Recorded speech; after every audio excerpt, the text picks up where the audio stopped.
11 मार्च से ईरान क्या करेगा, जितने मिडिल ईस्ट के देश हैं उनके पास पीने का पानी नहीं है तो उनके पास डीसैलिनेशन प्लांट है। इन डीसैलिनेशन प्लांट के ऊपर ये अपने ड्रोन से हमला करके इसे तबाह करेगा। और अगर यहां पे आतंकवाद जैसी घटना पनपी या फिर मानवता लांघने का काम ईरान ने किया तो इन ड्रोनों के अंदर कुछ नहीं करना, इसे केवल पारा भर देना है। पारा यानी मरकरी, ये सब हम लोग देखे होंगे थर्मामीटर में होता है, बुखार नापने वाले थर्मामीटर में पारा होता है।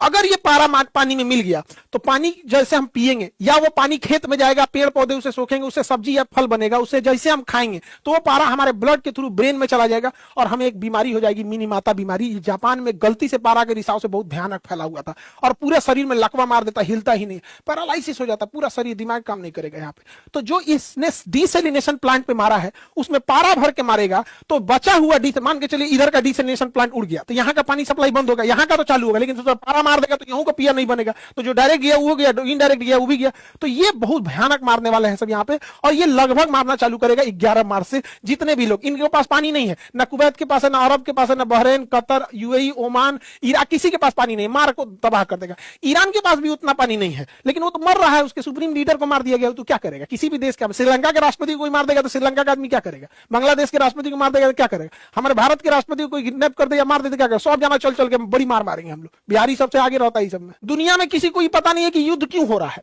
इजराइल क्यों मार रहा है इसको, अमेरिकी नौसेना क्यों मार रही है, किसी को पूछिए क्यों मार रहा है, हमारा नहीं पता है। क्या ईरान के पास एटम बम है? नहीं, एटम बम नहीं है। अमेरिका ने B2 स्पिरिट से 5 महीना पहले बम मार के गिरा दिया था, कहा था कि सारे न्यूक्लियर साइट खत्म कर दिए, तो नहीं है पता। क्या ईरान ने आक्रमण किया है? तो नहीं किया है।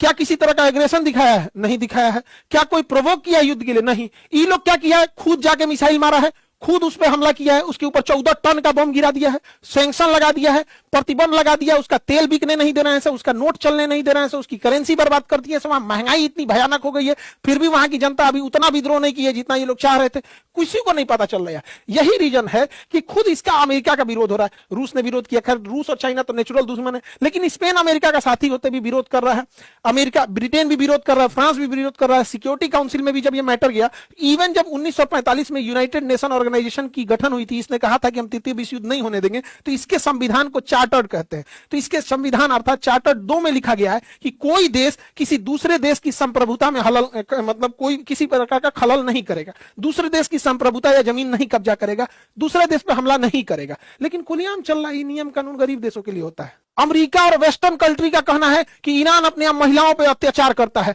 मतलब वही वेस्टर्न कंट्री जो महिलाओं को नंगे घुमाते हैं सब, वही वेस्टर्न कंट्री जो F3 फाइल में छोटी छोटी बच्चियों का रेप करते हैं, काट के खा जाते हैं सब। हमारे यहाँ हमें मीडिया, बाप रे बाप, भारत के लिए सबसे बड़ा खतरा, गृह युद्ध कराएंगे सब मीडिया सब। न्यूज चैनल पे बैठी 20 कन्याओं को कुछ नहीं दिखता है, तबाह कर देंगे सब पूरे घर द्वार को यहाँ पे। इसके हिसाब से, न्यूज चैनल के लोगों के हिसाब से खोमैनी खराब है क्योंकि इन्होंने बहुत अत्याचार किया है। लेकिन ट्रंप के खिलाफ एक बात नहीं निकलेगा इनसे। खोमैनी खराब है लेकिन भैया ये ट्रंप उघारे नाच रहा है, ये करो तो बोलो, तुमको कोई मतलब नहीं है अपने देश के लिए डिक्टेटरशिप क्या किया उससे मतलब हम लोग को नहीं है। इसका कहना है, देखिए डबल स्टैंडर्ड, इसका कहना है कि खोमैनी ने हिजाब करा दिया, तब अब इहो हिजाब लगेलिए सऊदी अरब वाला, इन्हों पे बोलो, इनका पे ना बोलेगा, बोलने का मतलब समझ रहे ना, सेम चीज है। अगर हिजाब पे आपको बोलना ही है तो ईरान के साथ साथ सऊदी अरब को भी लेंगे। सऊदी अरब से तो तेल मिल रहा है, जब तेल बंद होगा, रिश्ते टूटेंगे, तब हमारे अंदर का ज्ञान निकलेगा। इसको ये सबसे दिक्कत है, लेकिन उघारे घूमने से कोई दिक्कत नहीं है। मतलब ये है आजाद मॉडर्न। किसी भी देश का इंटरनल मैटर में वहां समझो भाई ये सऊदी अरब है, अपने यहाँ हिजाब करेगा नहीं करेगा हमसे क्या मतलब है। सऊदी अरब में अभी ये कुछ दिन पहले गाड़ी चलाने का लाइसेंस दिया,